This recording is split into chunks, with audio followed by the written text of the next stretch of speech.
നമസ്കാരം STV ന്യൂസിലേക്ക് സ്വാഗതം. പ്രധാന വാർത്തകൾ. വാളയാറിൽ രേഖകളില്ലാതെ കടത്താൻ ശ്രമിച്ച വൻ സ്ഫോടക വസ്തു ശേഖരം പിടികൂടി. ജലറ്റിൻ സ്റ്റിക്കുകളും ഡിറ്റനേറ്ററുകളും പിടികൂടിയത് തമിഴ്നാട്ടിൽ നിന്ന് പച്ചക്കറിയുമായി അങ്കമാലിയിലേക്ക് പോവുകയായിരുന്ന ലോറിയിൽ നിന്ന്. തമിഴ്നാട് സ്വദേശിയായ ഡ്രൈവർ പോലീസ് കസ്റ്റഡിയിൽ. കൂടുതൽ അന്വേഷണം നടത്തിവരികയാണെന്ന് പോലീസ്. തേനൂരിൽ കാറും ബൈക്കും കൂട്ടിയിടിച്ച ബൈക്ക് യാത്രികനായ യുവാവിന് ദാരുണാന്ത്യം. മരിച്ചത് ലക്കിടി മംഗലം സ്വദേശി അനന്തകുമാർ. വല്ലപ്പുഴയിൽ KSRTC ബസും ലോറിയും കൂട്ടിയിടിച്ച് 15ഓളം പേർക്ക് പരിക്ക്. തൃശൂർ മെഡിക്കൽ കോളേജിൽ മാനസികാസ്വാസ്ഥ്യമുണ്ടെന്ന് സംശയിക്കുന്ന യുവാവിന്റെ പരാക്രമം. സെക്യൂരിറ്റിയെ പൂട്ടിയിട്ട് അലുമിനി ഹാളിലെ AC-ക്ക് തീയിട്ടു. അക്രമം ഇന്നു രാവിലെ 6 മണിയോടെ. വാർത്തകൾ വിശദമായി. പാലക്കാട് വാളയാറിൽ രേഖകളില്ലാതെ കടത്താൻ ശ്രമിച്ച വൻ സ്ഫോടക വസ്തു ശേഖരം പിടികൂടി. 25,000 ജലറ്റിൻ സ്റ്റിക്കുകളും 7,500 ഡിറ്റനേറ്ററുകളുമാണ് പോലീസ് പിടിച്ചെടുത്തത്. ഈറോഡിൽ നിന്ന് പച്ചക്കറിയുമായി അങ്കമാലിയിലേക്ക് പോവുകയായിരുന്ന ലോറിയിലാണ് സ്ഫോടക വസ്തുക്കൾ കടത്താൻ ശ്രമിച്ചത്. ലോറി ഡ്രൈവർ തമിഴ്നാട് സ്വദേശി മണികണ്ഠനെ പോലീസ് കസ്റ്റഡിയിലെടുത്തു. സംഭവത്തിൽ കൂടുതൽ അന്വേഷണം നടത്തിവരികയാണ്. മങ്കര തേനൂരിൽ കാറും ബൈക്കും തമ്മിൽ കൂട്ടിയിടിച്ച് ബൈക്ക് യാത്രികനായ യുവാവ് മരിച്ചു. ലക്കിടി മംഗലം തെക്കുംചെറാട് തീർത്തക്കുണ്ടിൽ 22 വയസ്സുള്ള അനന്തകുമാറാണ് മരിച്ചത്. പാലക്കാട് തുണിക്കടയിൽ ജോലിക്കാരനായ അനന്തകുമാർ ജോലി കഴിഞ്ഞ് അർദ്ധരാത്രി വീട്ടിലേക്ക് മടങ്ങുമ്പോൾ തേനൂർ അത്താഴംപറ്റ കാവിന് സമീപം പുലർച്ചെ 12:45 അപകടം നടന്നത്. ഉടൻ തന്നെ ജില്ലാ ആശുപത്രിയിൽ പ്രവേശിപ്പിച്ചു. തുടർന്ന് കോയമ്പത്തൂർ ആശുപത്രിയിലേക്ക് കൊണ്ടുപോകുന്നതിനിടെ പുലർച്ചെ 3 മരണം സംഭവിച്ചത്. അച്ഛൻ പരേതനായ ഏഴിമല, അമ്മ ലീല, സഹോദരി മഞ്ജു. News bureau, Pathiripala. വലപ്പുഴയിൽ KSRTC ബസും ലോറിയും കൂട്ടിയിടിച്ച് 15ഓളം പേർക്ക് പരിക്ക്. ഇന്നു പുലർച്ചെയാണ് അപകടം. പരിക്കേറ്റവരെ വാണിയംകുളത്തെയും പട്ടാമ്പിയിലെയും സ്വകാര്യ ആശുപത്രികളിൽ പ്രവേശിപ്പിച്ചു. പുലർച്ചെ വല്ലപ്പുഴ കുറുവട്ടൂരിലാണ് അപകടമുണ്ടായത്. വാണിയംകുളത്ത് നിന്ന് വല്ലപ്പുഴ ഭാഗത്തേക്ക് പോവുകയായിരുന്ന KSRTC ബസും എതിരെ വളവിൽ മറ്റൊരു വാഹനത്തെ മറികടന്നു വന്ന ലോറിയും തമ്മിൽ കൂട്ടിയിടിക്കുകയായിരുന്നു. അപകടത്തിൽ ബസ്സിലുണ്ടായിരുന്ന 15ഓളം പേർക്ക് പരിക്കേറ്റു. ഇവരെ വാണിയംകുളത്തെയും പട്ടാമ്പിയിലെയും സ്വകാര്യ ആശുപത്രികളിൽ പ്രവേശിപ്പിച്ചു. ആരുടെയും പരിക്ക് ഗുരുതരമല്ലെന്നാണ് അറിവ്. കുളപ്പുള്ളി പട്ടാമ്പി പാതയിലെ വാടാനംകുറിശി റെയിൽവേ ഗേറ്റ് അറ്റകുറ്റപ്പണികളുടെ ഭാഗമായി രാത്രി അടച്ചിട്ടതിനാൽ വാഹനങ്ങൾ വാണിയംകുളം വല്ലപ്പുഴ വഴി തിരിച്ചുവിട്ടിരുന്നു. വീതി കുറഞ്ഞ വാണിയംകുളം വല്ലപ്പുഴ പാതയിൽ വലിയ വാഹനങ്ങൾ പോകുമ്പോൾ ഗതാഗതക്കുരുക്ക് രൂക്ഷമാണ്. ഗതാഗതം നിയന്ത്രിക്കാൻ പോലീസുകാർ ഉണ്ടായില്ലെന്നും ആക്ഷേപമുണ്ട്. അപകടത്തെ തുടർന്ന് മണിക്കൂറുകളോളം റൂട്ടിൽ ഗതാഗതം സ്തംഭിച്ചു. News bureau, Pattambi. Thrissur medical കോളേജിൽ മാനസിക അസ്വാസ്ഥ്യമുണ്ടെന്ന് സംശയിക്കുന്ന യുവാവിന്റെ പരാക്രമം. സെക്യൂരിറ്റിയെ പൂട്ടിയിട്ട ശേഷം യുവാവ് AC-ക്ക് തീയിട്ടു. സർജൻസ് കോൺഫറൻസ് നടക്കാനിരുന്ന അലുമിനി ഹാളിന് സമീപം രാവിലെ 6 മണിയോടെയായിരുന്നു സംഭവം. കോൺഫറൻസിനായി ഇന്നലെ രാത്രിയിൽ എത്തിച്ച് ഫിറ്റ് ചെയ്ത AC-ക്കും അനുബന്ധ കേബിളുകൾക്കുമാണ് യുവാവ് തീയിട്ടത്. രാവിലെ ചുറ്റികയുമായി എത്തിയ യുവാവ് ഹാളിൻ്റെ വാതിൽ, ജനൽ ചില്ലുകൾ ഉൾപ്പെടെ തകർത്തു. തുടർന്ന് സെക്യൂരിറ്റിയെ മുറിയിൽ പൂട്ടിയിട്ട ശേഷം സമീപത്തുണ്ടായിരുന്ന ഗ്യാസ് സിലിണ്ടർ കത്തിച്ച് AC-ക്ക് തീയിടുകയായിരുന്നു. ഇയാൾ മാനസിക അസ്വാസ്ഥ്യമുള്ള ആളാണെന്നാണ് സൂചന. ചില്ലുകൾ കൊണ്ട് കയ്യിൽ സാരമായ മുറിവേറ്റ ഇയാളെ തൃശൂർ മെഡിക്കൽ കോളേജ് ആശുപത്രിയിൽ തന്നെ പ്രവേശിപ്പിച്ചു. സംഭവത്തിൽ മെഡിക്കൽ കോളേജ് പോലീസ് അന്വേഷണം ആരംഭിച്ചു. News bureau, Thrissur. അമ്പലപ്പാറ ഗ്രാമപഞ്ചായത്തിന്റെയും വനിതാ ശിശു വികസന വകുപ്പിന്റെയും നേതൃത്വത്തിൽ 6 വയസ്സുവരെ പ്രായമുള്ള കുട്ടികൾക്കായി RBSK മെഡിക്കൽ ക്യാമ്പ് സംഘടിപ്പിച്ചു. രക്ഷിതാക്കൾക്കായി ആരോഗ്യ പോഷണ ബോധവൽക്കരണ ക്ലാസും നടത്തി. ആരോഗ്യമുള്ള ജനതയെ വാർത്തെടുക്കാൻ ആരോഗ്യമുള്ള ബാല്യകാലം സൃഷ്ടിക്കുക എന്ന ലക്ഷ്യത്തോടെ പഞ്ചായത്തും വനിതാ ശിശു വികസന വകുപ്പും ആരോഗ്യവകുപ്പും സംയുക്തമായാണ് 6 വയസ്സുവരെ പ്രായമുള്ള കുട്ടികൾക്കായി RBSK മെഡിക്കൽ ക്യാമ്പും രക്ഷിതാക്കൾക്ക് വേണ്ടി ആരോഗ്യ പോഷണ ബോധവൽക്കരണ ക്ലാസും സംഘടിപ്പിച്ചത്. അംബേദ്കർ കോളനി അംഗൻവാടിയിൽ പദ്ധതിയുടെ പഞ്ചായത്ത് തല ഉദ്ഘാടനം പ്രസിഡന്റ് P. വിജയലക്ഷ്മി ടീച്ചർ നിർവഹിച്ചു. Panchayat standing committee chairman Muhammad Kasim അധ്യക്ഷത വഹിച്ചു. പഞ്ചായത്ത് അംഗം വിനീത സ്വാഗതം പറഞ്ഞു. ICDS സൂപ്പർവൈസർ ലക്ഷ്മി ദാമോദർ മുഖ്യാതിഥിയായിരുന്നു. Junior health inspector KD Deepak വിഷയം അവതരിപ്പിച്ചു. JPHN PG Preetha, MLSP മിലാസി Varghese, RBSK നഴ്സുമാരായ വിദ്യ ഗോപിക എന്നിവർ ബോധവൽക്കരണ ക്ലാസുകൾ നയിച്ചു. അംഗൻവാടി ടീച്ചർ ഉഷ നന്ദി പറഞ്ഞു. News bureau, Ottapalam. മങ്കര കണ്ണമ്പരിയരം ഞാറക്കോട് ഭഗവതി ക്ഷേത്രത്തിലെ 10ാമത് ശ്രീമദ് ഭാഗവത സപ്താഹ യജ്ഞത്തിന് തിരിതെളിഞ്ഞു. 23-ന് പ്രതിഷ്ഠാ മഹോത്സവത്തോടെ സമാപനമാകും. കോഴിക്കോട് കല്ലംവള്ളി ജയൻ നമ്പൂതിരിയാണ് മുഖ്യ യജ്ഞാചാര്യൻ. വ്യാഴാഴ്ച വൈകിട്ട് ആചാര്യന്മാരെ സ്വാമി കിഷോറിന്റെ നേതൃത്വത്തിൽ ഉപചാരപൂർവ്വം പൂർണ്ണകുംഭം നൽകി സ്വീകരിച്ച് യജ്ഞവേദിയിലേക്ക് ആനയിച്ചു. സപ്താഹയജ്ഞം മങ്കര പഞ്ചായത്ത് പ്രസിഡന്റ് MN ഗോകുൽദാസ് ഉദ്ഘാടനം ചെയ്തു. നമുക്കറിയാം, നാട്ടിലെ ഐശ്വര്യങ്ങൾ ഉണ്ടാകുന്നതിനും മനസമാധാനം ലഭിക്കുന്നതിനും ഒക്കെ സർവ്വ ഐശ്വര്യങ്ങൾക്കും വേണ്ടിയാണ് നമ്മൾ ഭാഗവത സപ്താഹ യജ്ഞം നടത്തുന്നത്. ഉച്ചനേരത്ത് നമ്മൾ അന്നദാന ഉൾപ്പെടെയുള്ള പരിപാടികൾ നടത്തി വരുമ്പോ രാവിലെ കാലത്ത് മുതൽ നമുക്കറിയാം വിവിധ ആചാര്യന്മാര് കഴിഞ്ഞ 9 വർഷത്തെ പാരായണങ്ങളിലും നമ്മളെ പഠിപ്പിച്ച ഒട്ടനവധി കാര്യങ്ങളുണ്ട്.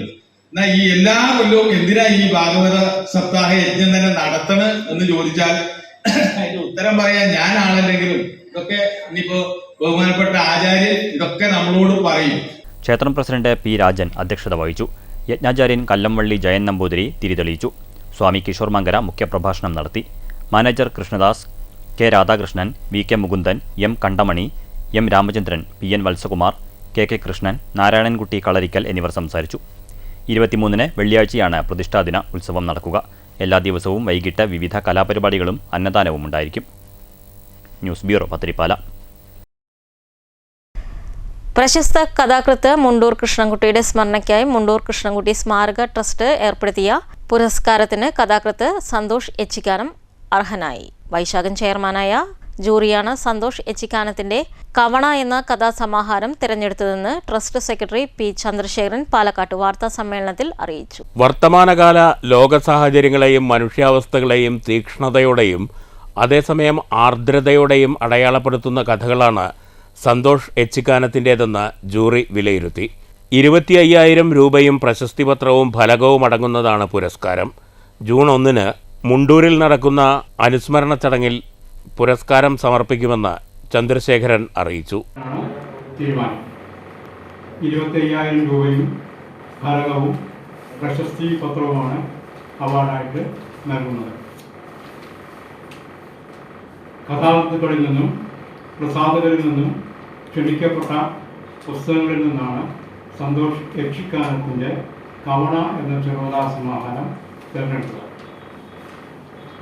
ശ്രീ വൈശാഖൻ ചെയർമാനായും ഡോക്ടർ KP മോഹനൻ, അശോകൻ ചെരുവിൽ എന്നിവർ അംഗങ്ങളുമായിട്ടുള്ള ജൂറിയാണ്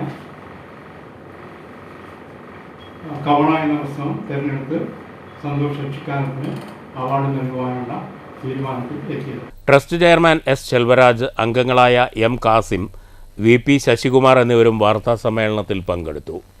ന്യൂസ് ബ്യൂറോ, പാലക്കാട്. വർഷങ്ങൾക്കു ശേഷം ഷൊർണൂർ കുളപ്പള്ളി ബസ് സ്റ്റാൻഡിൽ ഈ മാസം 26 മുതൽ ബസ്സുകൾ കയറും.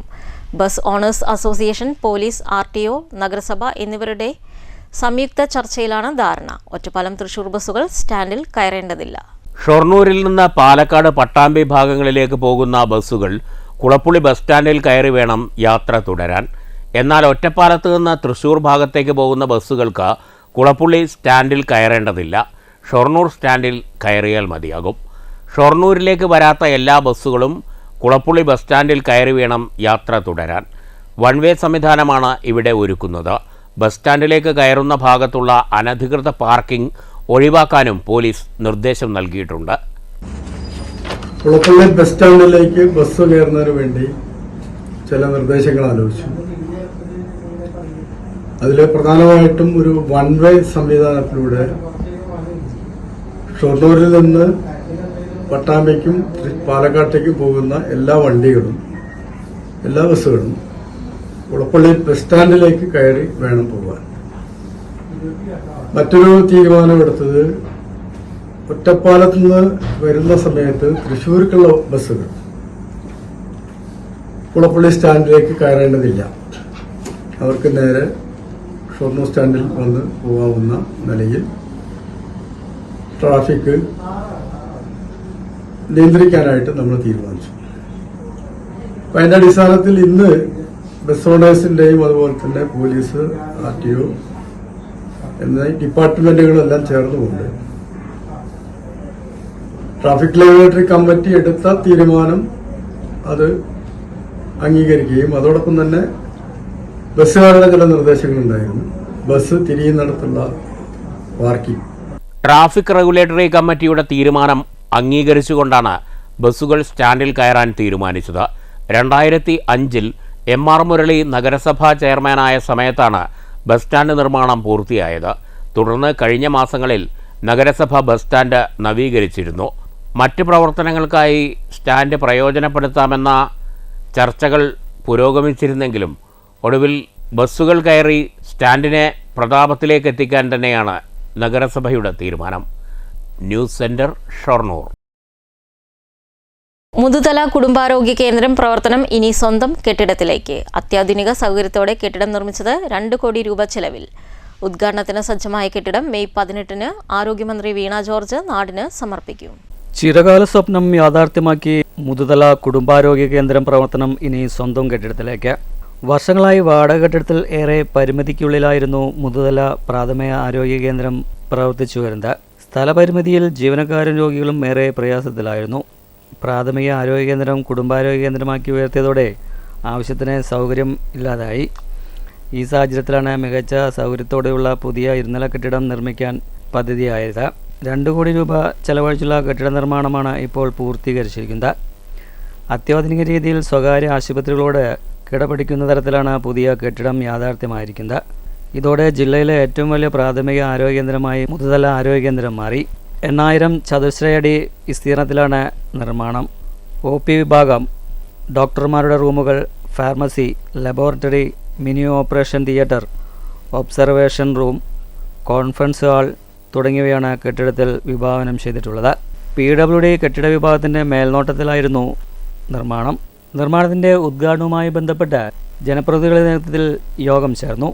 ഈ മാസം 18-ന് ആരോഗ്യവകുപ്പ് മന്ത്രി വീണ ജോർജ് കെട്ടിടം നാടിന് സമർപ്പിക്കും. ഇതോടെ പൂർണ്ണമായും പുതിയ കെട്ടിടത്തിലാകും ആശുപത്രിയുടെ പ്രവർത്തനം. News bureau, Pattambi. Mundur KC Balakrishnan സ്മാരക സാന്ത്വന പരിചരണ കേന്ദ്രത്തിനെതിരെ വന്ന വാർത്ത വസ്തുതാവിരുദ്ധമെന്ന് പരിചരണ കേന്ദ്രം ചെയർമാൻ PA ഗോകുൽദാസ്. സാധാരണക്കാരുടെ സംഭാവന കൊണ്ട് പ്രവർത്തിക്കുന്ന സാന്ത്വന പരിചരണ കേന്ദ്രത്തെ തകർക്കാൻ ശ്രമിക്കുന്നവർ നീച മനസ്ഥിതിക്കാരാണെന്നും ഗോകുൽദാസ് പാലക്കാട്ട് വാർത്താ സമ്മേളനത്തിൽ പറഞ്ഞു. 2017 KC ബാലകൃഷ്ണൻ സ്മാരക സാന്ത്വന പരിചരണ കേന്ദ്രം ആരംഭിച്ചത്. ചെറിയ രീതിയിൽ ആരംഭിച്ച സ്ഥാപനത്തിന് ഇന്ന് 20 പേരെ കിടത്തി ചികിത്സിക്കാനുള്ള കെട്ടിടവും അനുബന്ധ സൗകര്യവുമുണ്ട്. 600-ലധികം രോഗികളെ പരിചരിക്കുന്ന സ്ഥാപനത്തിന് മാസം 2 ലക്ഷത്തോളം ചെലവുണ്ട്. കക്ഷി രാഷ്ട്രീയത്തിന് അതീതമായി എല്ലാ വിഭാഗം ജനങ്ങൾക്കും കേന്ദ്രം സാന്ത്വനം നൽകുന്നുണ്ട്. പാർട്ടിക്കാരുടെ വീട്ടിലെ ഹുണ്ടികയിൽ നിന്നുള്ള വരുമാനവും വ്യക്തിഗതവും സ്ഥാപനങ്ങളും നൽകുന്ന തുകയുമാണ് വരുമാനം.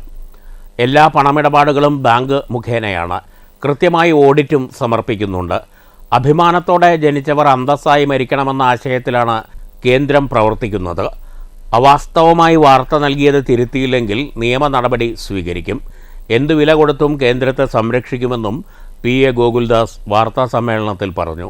അപ്പോൾ നിങ്ങൾക്ക് കണക്ക് ഞാൻ പറയുക 72 ആളുകൾ, മുതിർന്ന ആളുകൾ, ആരും നോക്കാനില്ലാത്ത പാവപ്പെട്ടോ അവരെ അവിടെ പരിചരിച്ച് ഏറ്റവും മികച്ച നിലയിൽ ഞങ്ങൾ അവർക്ക് മരിക്കുമ്പോൾ അന്തസ്സോടെ മരിക്കാനുള്ള ഒരു അവസരമൊക്കെ ഉണ്ടാക്കി കൊടുക്കുന്നുണ്ട്. 22 ആളുണ്ടായിട്ട് 14 ഇപ്പോൾ അവിടെ കിടക്കുന്നുണ്ട്. 344 ആളുകളെ നോക്കിക്കൊണ്ടിരിക്കുന്നു.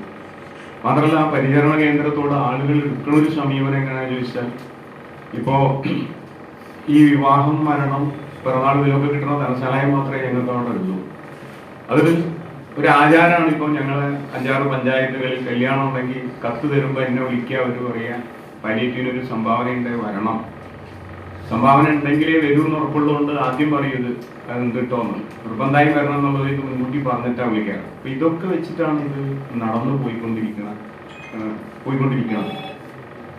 സാന്ത്വന പരിചരണ കേന്ദ്രം. അപ്പൊ ആളുകൾ അതിനോട് പോസിറ്റീവായി പ്രതികരിച്ചുകൊണ്ടാണ് അവിടെ ഒരു കെട്ടിടം കെട്ടാനും 21 ബെഡ്, നല്ല സൂപ്പർ സ്പെഷ്യാലിറ്റി ആശുപത്രിയുടെ സംവിധാനത്തിലുള്ള ബെഡും സൗകര്യങ്ങളൊക്കെ അവിടെ ഉണ്ട്. എല്ലാം ഈ പരിചരണങ്ങളൊക്കെ നടന്നു.